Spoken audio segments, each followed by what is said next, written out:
With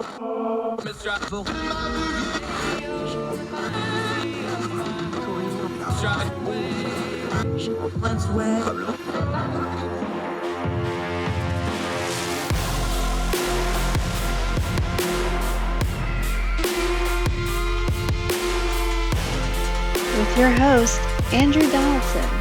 This is Heard Tell. All right, Third Tell shows twice on Sunday. So glad you're joining us. This is where we recap the week that was on Heard Tell by going back over some of the interviews that we had. And we had some really amazing guests this week on some really relevant and timely topics. We hope you'll stay for all of them. A quick reminder, though, make sure you're subscribing, liking, and commenting to this show on YouTube or on any of the podcasting platforms that you may be listening to. That'll make sure you get all the Heard Tell products we do. Heard Tell every weekday morning. You'll get that every weekday afternoon. You'll get the Good Talks breakout of the interview segments, and of course, twice on Sunday over the weekend. We also got long form podcasts that deep dive into various issues. You can find all those on the YouTube page and or on all the podcasting platforms. So glad you're with us. We kicked off this week with our friend Gabriel Salazar Singh. There's trouble down in Mexico. AMLO, the president of Mexico, is showing some dictatorial tendencies. There's some unrest. There's some complaining. There's some problems with the free press. There's some problems with the institutional parts of Mexico, which has long fought things like corruption, some takeover of the election system, things like this. Gabriel Salazar Singh joins us to break it down. What's going on to our neighbor to the south on Heard Tell right now. Back to Heard Tell, talking to our friend Gabriel Salazar Singh, talking a little bit about Mexico politics, some things going on, some very troubling developments in the current reign of President AMLO. We talked about some of those, non-official institutions in America. We often talk about the press, the free press being an institution. But in Mexico, you already touched on it a little bit. There's been some really disturbing stuff in Mexico. As you listed in your piece, there's been at least 6 prominent German journalists murdered just in this year alone. We had the incident with Obrador. I still think I'm saying that wrong, but AMLO publicly, what we would probably call doxing a prominent journalist, revealing their salary, revealing personal details about them, which everybody took as a pretty direct threat for good reason. What is this situation with the free press in Mexico, and how does that kind of build into the constant corruption and the constant problems with the government that you don't have an accountable press that can get after the government? So journalism, the press, and every aspect related to it, I think that everyone who lives in a democracy must admire. One can criticize it, one can be against what the journalist has said, but to have the president vehemently attack a journalist by revealing his salary in a country which we know has high criminality rates, high gang violence, in which he knows as president that 6 journalists have been killed, and to reveal his salary on live television, which was a high salary, tells you a lot about his motives. These aren't good motives. He's setting him up for violence, for theft, to being kidnapped. One never knows with the violence that goes up there. And sure, he's not going ahead and using policemen to kill Mr. Loret de Mola, the journalist, but he's certainly using his power to say, oh, maybe go ahead. And he said, I think I mentioned in the article where he said, if you attack me, you know what happens. What can you think about a president who does that, right? You mentioned in here part of this, it's almost become a stick. I don't know how you would say that in Spanish, but it's part of his public rhetoric now to do those flourishes, the strongman routine. We've seen this with our own people. President Trump does this a lot. It's the wink wink kind of threatening stuff. It's the strongman stuff that you're alluding to. You mentioned in the piece that he kind of had a moment kind of similar. You compared it to Richard Nixon's "I'm not a crook" moment, but where he stood up and used a very specific term that folks in Mexico knew exactly what he was meaning, didn't he? Yeah. So he uses the term, or he said, I'm not a cacique, a chieftain in many Native American tribes, especially there in Mexico. I'm not a dictator.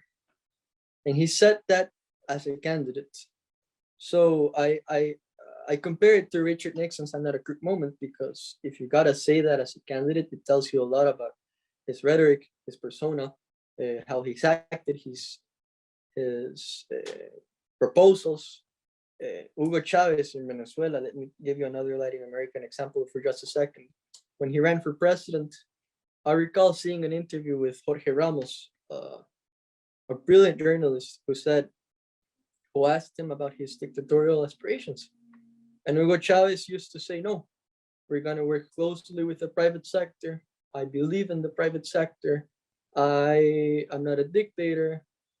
Dictatorship is what has happened before, even though Venezuela was a democracy when Hugo Chavez was elected president.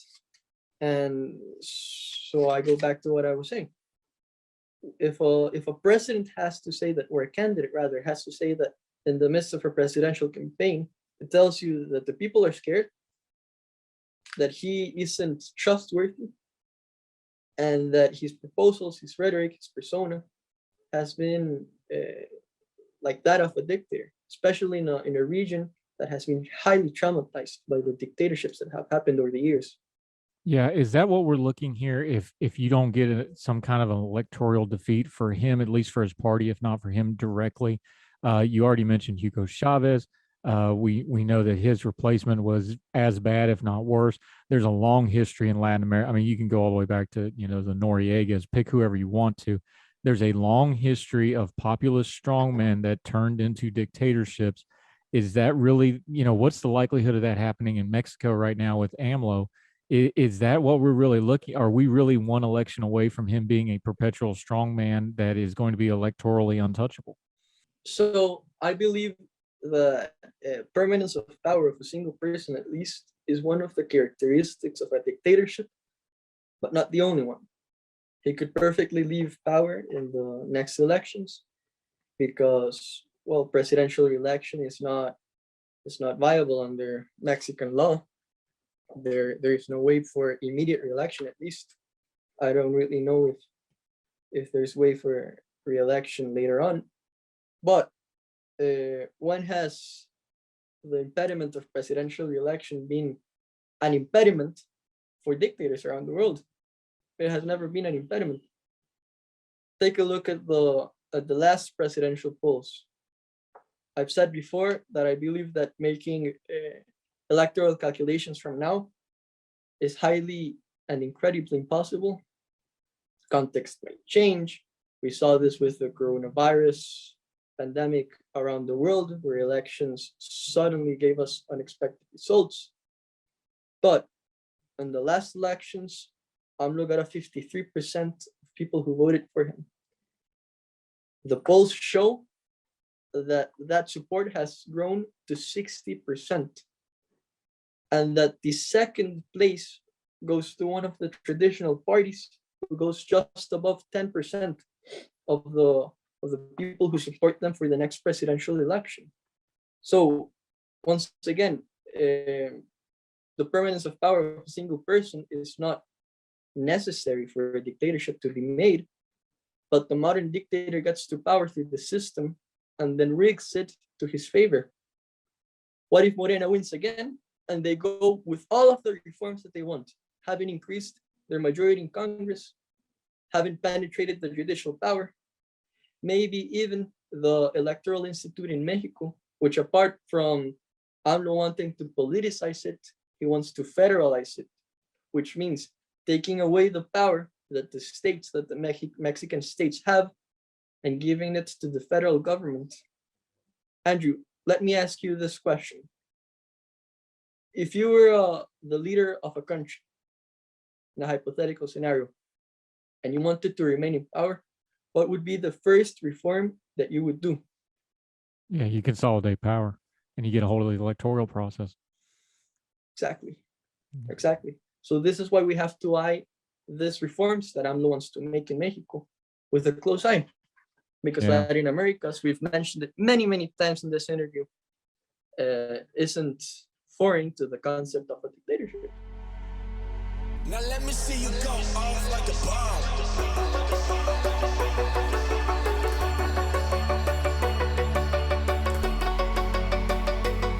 Welcome back to Heard Tell. We had our friend David McGarry on. He's another one of our great Young Voices contributors, and he talked about something that's going on that I hadn't seen in the news at all, but he was covering it, and he should have. The government, ICE, and Department of Homeland Security specifically, has been looking into wire transfer companies, Western Union, things like this. The problem is, by their own designs, they are sending all this data information that they're collecting through a private third-party company. Now, that don't sound right even on the face of it. It gets into privacy concerns, gets into Fourth Amendment concerns. What is going on with this? Why is the government using a third-party company to store all this data? And it's a massive amount of data. It's 6-7 million users at a shot on just 6 subpoenas. We're going to break it down with David McGarry. Talks about, once again, the government, privacy concerns, warrants, how they're looking into things, and about keeping the government accountable. We'll talk about that on Heard Tell right now. Yeah, David McGarry joining us from Young Voices. All right, you already mentioned it, so let's talk about it. Ron Wyden, senator from Oregon, he's the one that got involved with this. How did he get involved with it, and what was he actually doing that led up to him looking into this and getting? Was it a constituency thing? Was it an investigation thing? How did that happen? So Wyden has actually been very good on these issues of privacy. Of late, he called out Operation Whistle Pig, which was a Border Patrol agent opening an incredibly extensive investigation into a journalist on very flimsy evidence. He called out CIA data gathering earlier this year, and now he's targeting HSI. I mean, the man just cares about an issue that all 99 of his partners in the Senate should also care about. But let's face it, for whatever reason, political or otherwise, they don't seem to. But the man's made it a priority and part of his political package and his resume. And I think he should be commended for that and supported for that, even though there's plenty of his other policies and beliefs that I disagree with. Yeah, and Ron Wyden is a Democrat from Oregon. Oregon, of course, being more of a leftward-leaning state, especially the Portland area. Is there more bipartisanship on this issue? Because we've been dealing with this especially since 9/11. We know about the Patriot Act stuff. We've been dealing in the last few years with things like FISA warrants and these sorts of things. We've talked on our program a lot about the Fourth Amendment. You talk about Senator Wyden. Is he alone out there, or are there other representatives and senators that you're seeing that maybe get some bipartisan consensus on privacy issues? Because I'm noticing we talk a lot of good game when it comes to big tech and things like that. But then when it's something like this, those same people kind of get quiet. Is that a fair criticism, or is other people noticing that as well? No, I think that is spot on right there. And I think much of it comes down to the fact that our politics is partisan, not only in the ways that people view themselves, but in the issues that they pick to prioritize. So, like you said, for the left, privacy issues and surveillance of citizens has been a really, really big deal for a while. But right now, because it's not a great blunt object to hit Republicans over the head with, it's not actually, or I should say the left isn't making Biden administration abuses a priority to combat, with the exception of Wyden. With that said, I'm a little bit surprised, to be honest, that the Republicans aren't jumping on this a little bit more. In the Trump administration, the conservatives and Republicans and people of the right generally got the idea and started to understand that letting law enforcement agents, with all of their biases and personal flaws, letting law enforcement agents go after citizens outside the law probably wasn't the best idea, especially if there was no oversight to keep them in line. And of course, I'm referring to a lot of the FISA abuse that we saw in relation to in relation to investigations of Trump campaign officials. So why they can't carry that over and demand that Biden era law enforcement agents follow the law as well, I don't know. I tend to think that they're sort of falling back on old style 2000s Tom Cotton-esque support for law enforcement and military and surveillance in general, but I don't know for sure. Yeah. Talking to David McGarry about this surveillance program. All right. When we're talking law enforcement on this particular case, the elephant in the room is DHS. We know what an absolute monster of a government organization this has grown into. And I don't mean that in necessarily a bad way. It's a monster. It's huge. When they built this thing after 9/11, I don't know that folks really realized how much it was going to change things like law enforcement, like oversight. Where's DHS, Department of Homeland Security, on this program? Because, like you said, this is a multi-state program. You're also dealing with Mexico because you have a lot of people that come in the country and use these wire transfer companies to send money back to Mexico. That touches on the immigration issue, which is, of course, in the DHS. What's their role here? Because they have direct oversight from Congress, but they're also so big. We've seen this in hearings time after time after time. It's proven to be an organization that's really hard to do effective oversight on. What's their role in this, and where should we start focusing in on, because they're so big, to get into the heart of the matter on this particular issue? So I think you really hit it on the head, which is that at a certain point, if, or I should say, in the absence of clear regulations and clear oversight structures, there will be misbehavior when you give any agency or individual this much power over citizens. And actually, that's something that Wyden mentions in his letter, that these custom summons have been abused routinely in the past, that we know this has been the subject of inspector general reports, yet for one reason or another, probably because there's not enough institutional incentive to make the brass care about it, these reforms have not clearly been implemented throughout the agency.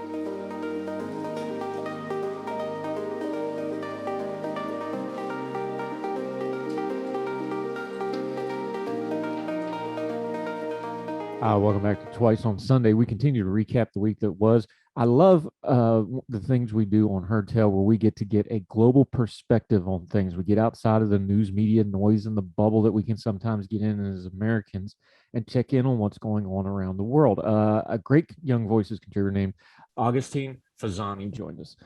We've been talking about the world food shortage that's going to come out of the Russian and Ukraine. One of the great agricultural places in the world is Argentina. But they're not really in a place to help with their agricultural outbursts, because they just went through a process with their government where they started to cap their grain exports and put price controls on things like this. He talks about what's going on in Argentina because there's some universal principles there: government, agricultural, how export imports should work, how the functions of government should work, how a country could rise up and be ready on the world stage if they have their own house in order. These are great things to learn a little bit about Argentina, learn how that wonderful country also has some problems politically, policy-wise, and otherwise. And you get to learn a little bit about how their problems start to sound a lot like ours in a lot of ways, and we can learn a little something from them. Agustin Forzani on Heard Tell right now. Yeah, talking to our friend Agustin Forzani. We talked about the politics. We talked about the policy. You just touched on it, so I really want you to put a human face on this. Talk about the people of Argentina for just a second. This is a very large country, beautiful country, some of the most jarring landscapes in all the world, all the way down to Tierra del Fuego, to the center of South America. You talked agriculture. Argentina's cowboys are legendary worldwide. There's a lot of culture here. There's a lot of history here. But in America, we call it gridlock. The political dysfunction and the economic frustrations you've talked about for a long, long time. People are very disenfranchised with the political system. They call it the rift in Argentina. You can say the pretty fancy Spanish version of it, which is a lot better than the way I said it, but they call it the rift. But talk about the people of Argentina for just a second, how they're processing things. I've got to imagine when they see something like this, where they can maybe take a step on the world stage besides just the dysfunction, there's got to be a lot of frustration with all this, doesn't there? Yeah, obviously there is a lot of frustration, but I think that I mean, farmers are already frustrated by increasing taxes all the time, and the sector that is suffering obviously is frustrated by this new intervention.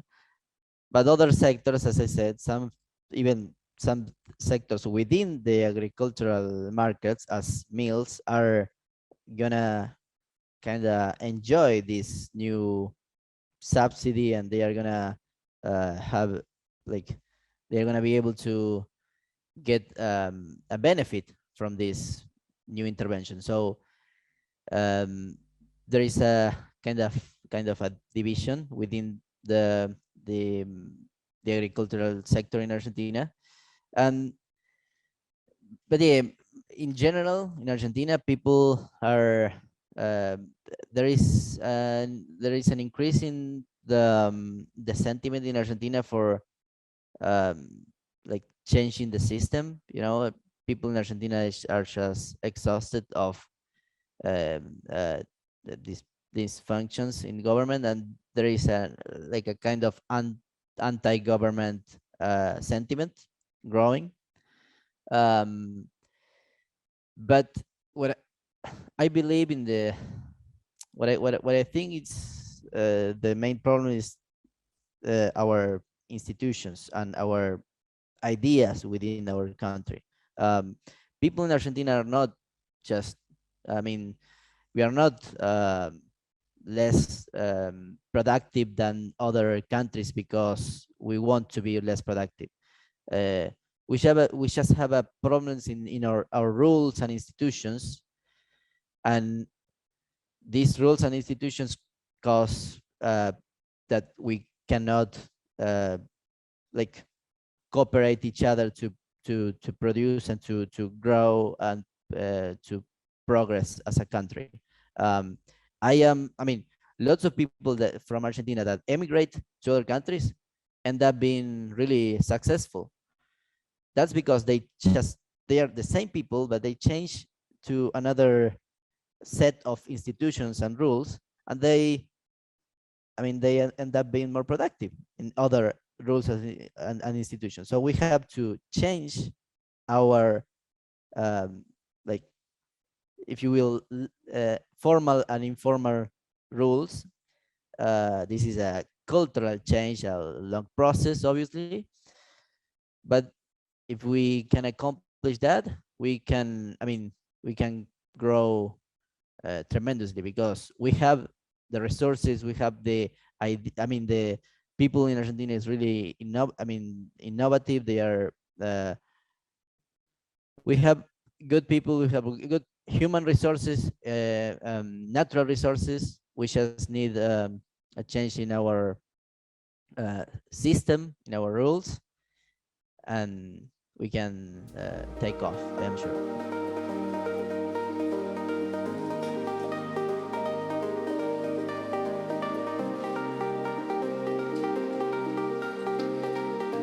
Welcome back to Heard Tell Twice on Sunday. When we're recapping the week that was, we got to talk about Elon Musk and Twitter. It was explosive story all over the place. Mainstream media, news outlets, social media, of course, Twitter.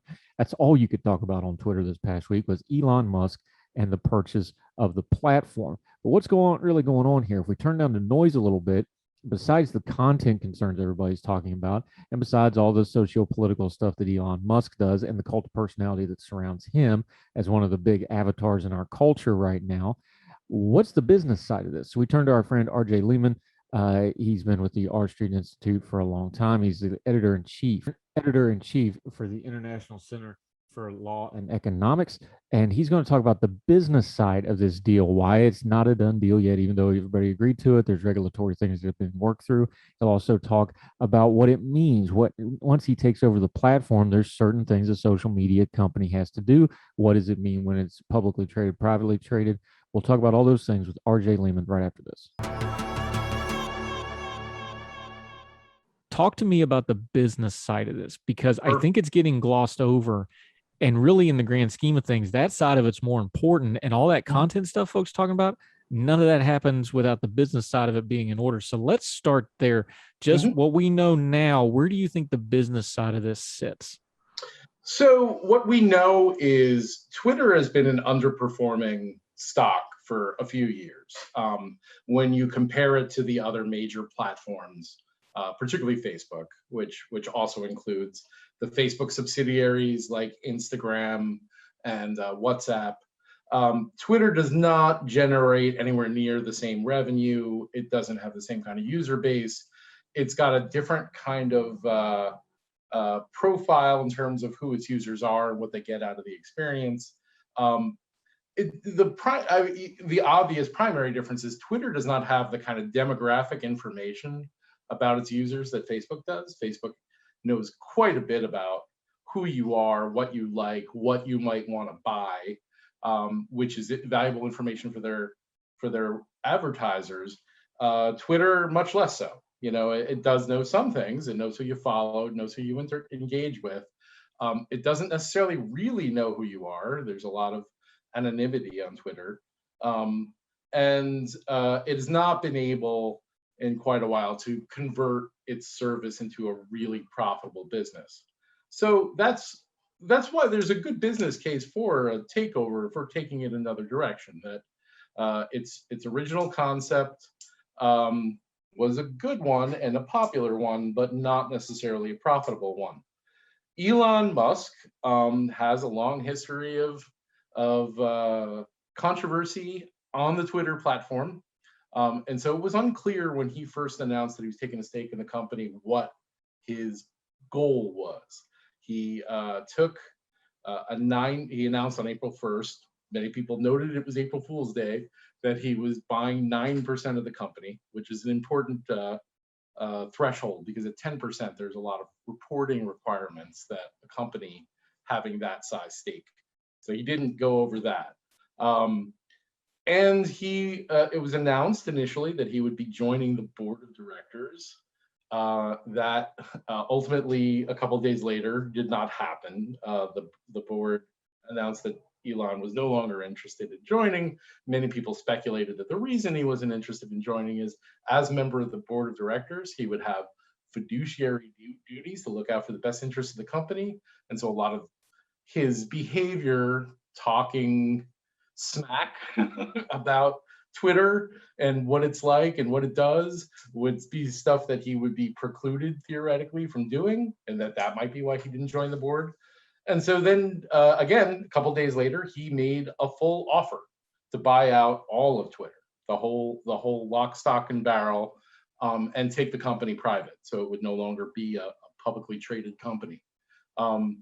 Initially, the board was resistant to doing that. It announced just a couple days ago, depending on when people hear this, that they had considered his offer and would be accepting it. So what we know is that not a lot about what Elon wants to do with the business model of Twitter. He has suggested maybe relying less on advertising and more on a subscriber type service, where you would have incentives to pay for additional services, to pay to get yourself a verified account, and that it would be private, and that he would exercise less moderation than Twitter has exercised in the past. But how he'll make money with this is not clear at all, especially since this is now going to be on his books. I mean, he and his investors, financiers are going to own this whole thing. You probably need a business plan, because most people don't want to throw away $44 billion for an asset that's not going to generate some revenue for you. Now, let's talk about that for just a second, because this is something else that's not getting talked about at all. This is not a done deal, and it's not even on step 2 or 3 of a 100-step process of being a done deal. When you're talking about a hostile takeover, which was what this is, even though Twitter's agreeing to it, by legal definition, it's still a hostile takeover. This is highly regulated. There's a lot of rules to this. There's oversight to this. He has to prove his financing. There has to be a third-party guarantor of this financing. We're a long ways from this deal being done, but everybody's acting like this thing is done. Talk about that process a little bit, because, and we'll lead into it a minute ago, Elon Musk recently, 2018, he said on Twitter, of all places, he was going to take Tesla private. And that went so well, it bought him a $20 million fine, Tesla a $20 million fine. He turned out he did not have, he still to this day says he was serious, so SEC disagrees. He had to step down as the chairman of Tesla for at least 5 years. And here's the kicker that brings us to today. The SEC had to approve his tweeting, of all things, on Twitter. I'm sorry, when I see a movie one time, I want some proof that the sequel is going to be at least better. Am I wrong for thinking that way? Because we're a long way to go on this puppy, but people are acting like it's done. It's still uncertain. I would bet more likely than not at this point, but we'll see where he gets his financing. We know he has come forward with it's a $44 billion deal. He's announced he has $25.5 billion in lender financing. That still leaves open, almost $20 billion that would come, he says, out of equity financing, which would mean basically Tesla stock or stock in one of his other ventures, but most likely Tesla. He also has SpaceX and the Boring Company and a few other smaller ventures that he could pledge that stock.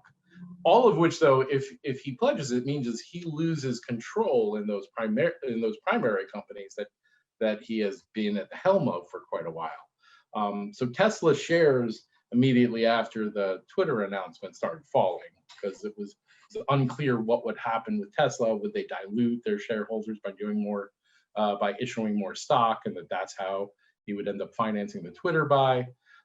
Still unclear. The regulatory approvals that are pending, it would have to go through antitrust clearance.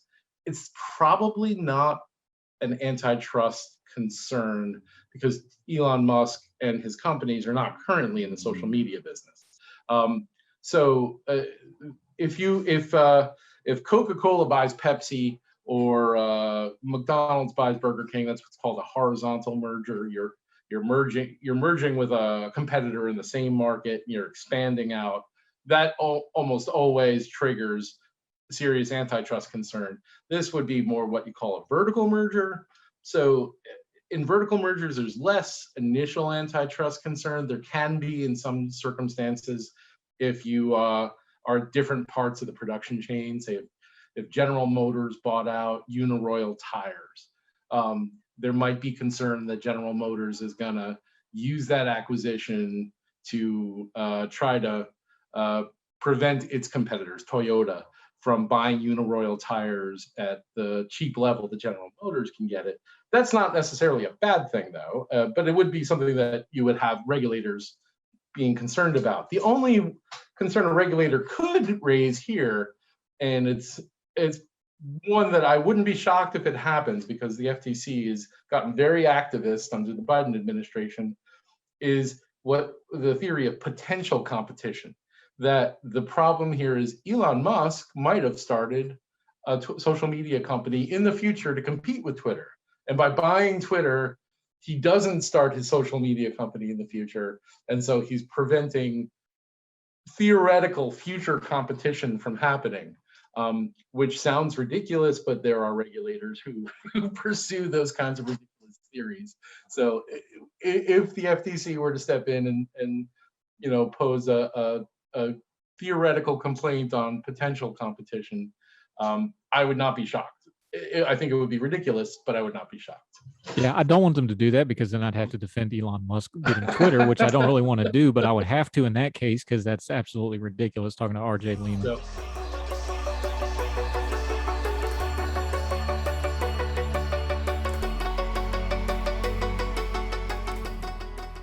welcome back to Herd Tell. Okay, huge story all week long was Florida versus Disney. Ron DeSantis, the governor of Florida, and the Florida legislature passing legislation that removes the special district from the Reedy Creek Improvement District. Reedy Creek Improvement District is basically Disney World. Way back in the 60s, Walt Disney, the guy, not the company, that's the deal they made to give them that massive tract of land outside of Orlando. Now, Disney is the largest employer in the state of Florida. You're talking about 80,000 people, billions and billions of dollars of revenue.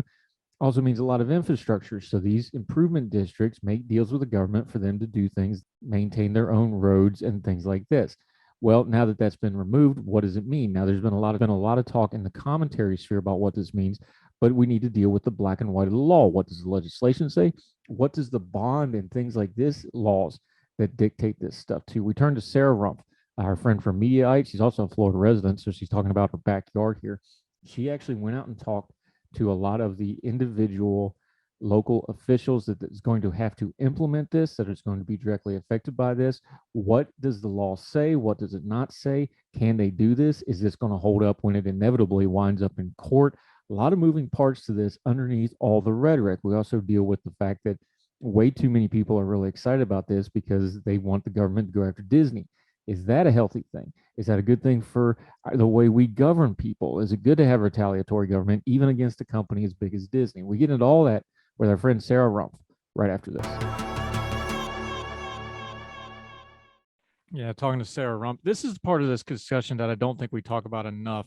You've done commentary for a long time. There's so much of the pundit class on the right that was doing they messed around and found out, that kind of rhetoric about this. But what you're saying and what you're writing, and I think you're right on most of it, and this is the way I feel about it, is people need to get it through their head that as big as Disney is, as powerful as Disney is, as ubiquitous as Disney is, it's in probably every home in America in some form or fashion. This is an asymmetrical fight because they're still not the government. And even a state government like Florida, the largest company in the world, does not have the power, the authority, and the ability to do things that a government does. And that's the part of this conversation I think is getting left out. And that's why I want to talk about, the rhetoric is one thing. What you think of Disney and what they're doing is one thing. What you think of Ron DeSantis and his politics is one thing. When something's in black and white in the law, and we now have black and white law here, and as you say, it's violating other black and white law that's going to be hashed out in court, this is not a fair fight. As big and powerful as Disney is, they're at the mercy of the government here. And I know that sounds weird to make Disney sound like the victim, and I don't really like what they're doing anyway, but that's the part people need to understand is like, well, wait a minute. You do not want retaliatory government. That's bad because nobody can stand up to that. I agree with you 100%. And just a couple points I'd want to make. Some of the biggest critics of this bill have been big critics of Disney. Scott Randolph, our tax collector here, is he's like, I'm not a fan of Disney. They've given millions of dollars to Republicans. They've supported a bunch of people I disagree with.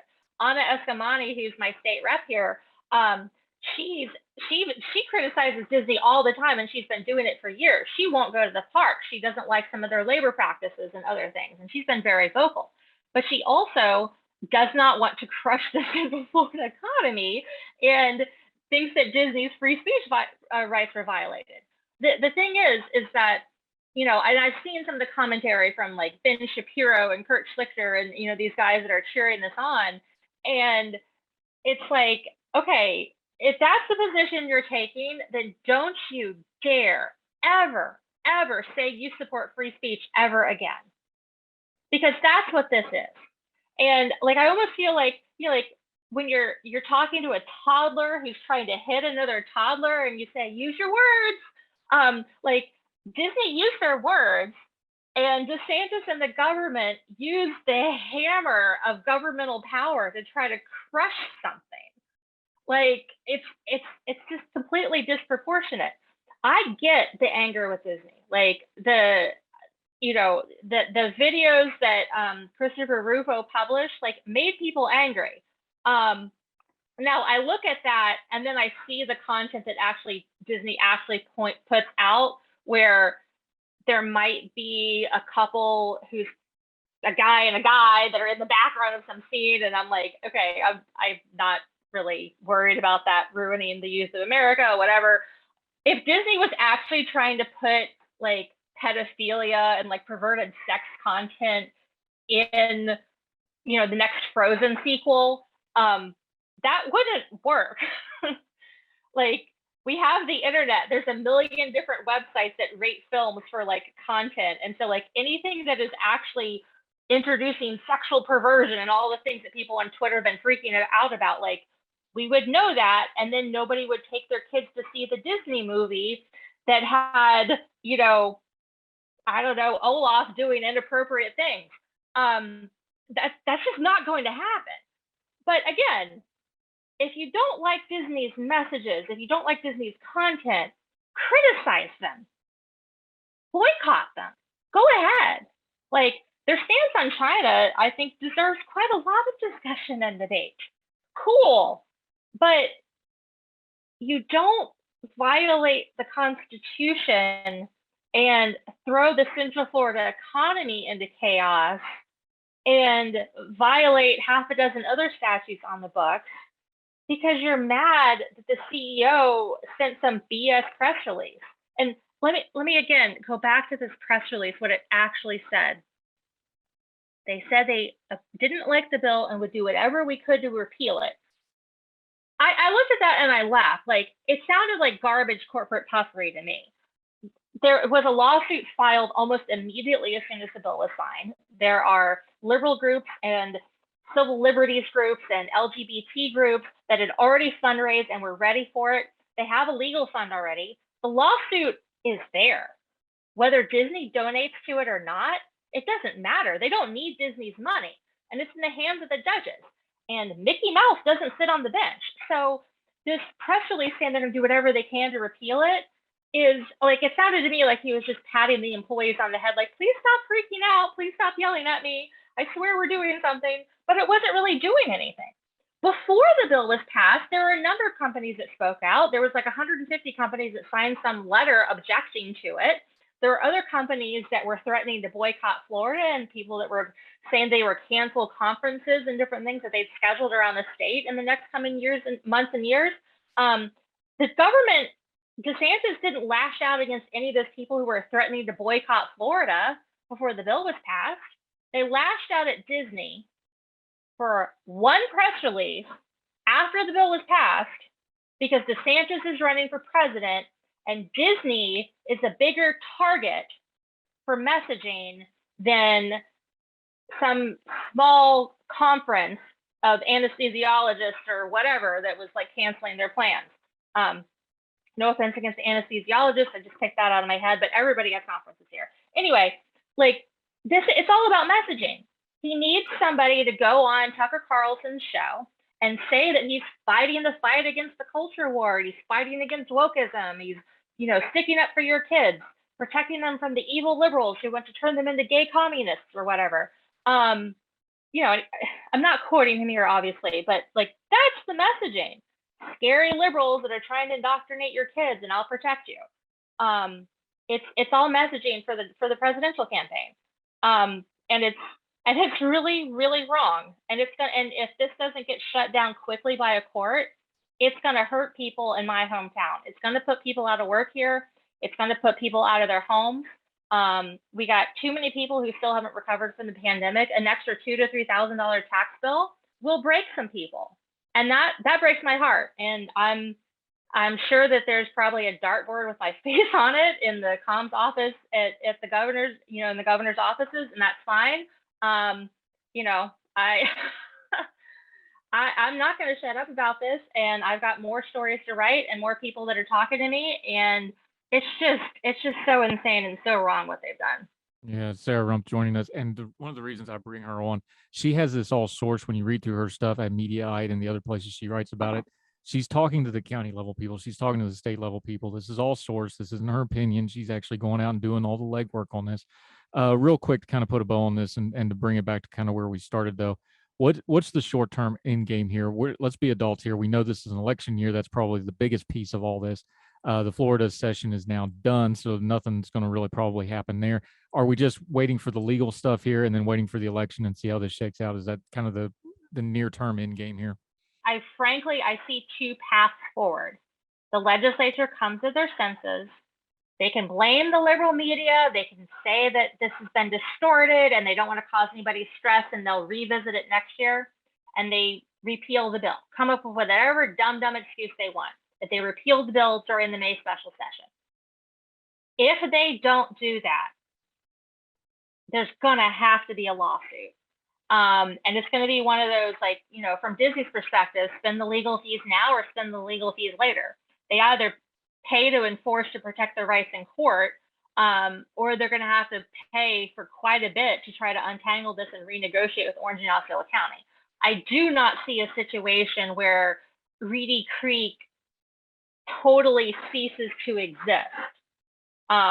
Disney wants to keep paying that higher taxes.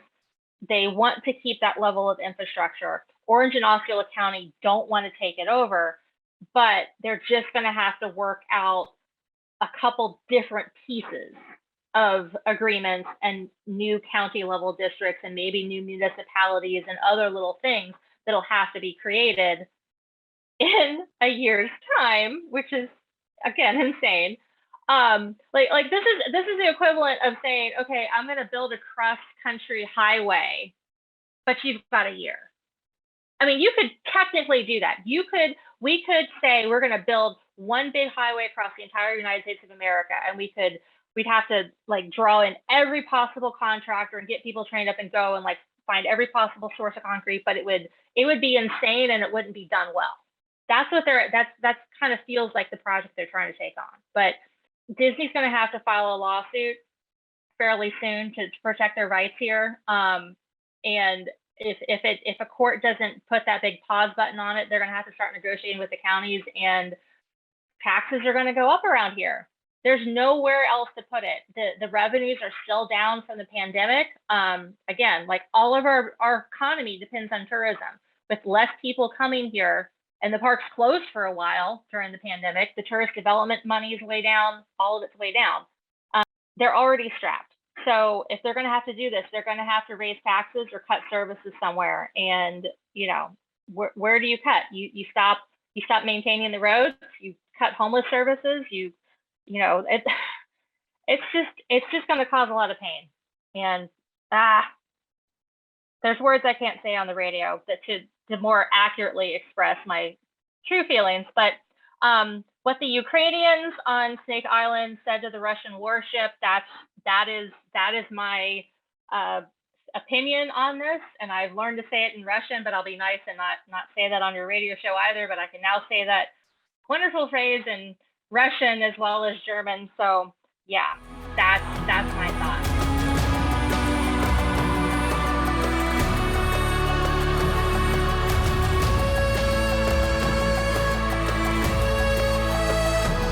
That'll do it for Heard Tell. Thank you for joining us for Twice on Sunday. We'll have a brand new episode of Heard Tell starting tomorrow morning on Monday. Remember, Heard Tell every weekday, brand new episode, good talks. That's the interview breakouts every afternoon. And of course, Twice on Sunday on Sunday. That's why we named it that. We also have Deep Dev podcast. So make sure you're subscribed and on all the platforms, whether it's YouTube channel or any of the podcasting platforms. That way you don't miss a single thing. It also lets us know that you're out there, what you are and are not enjoying us, because you're giving us the most precious thing you have, your time.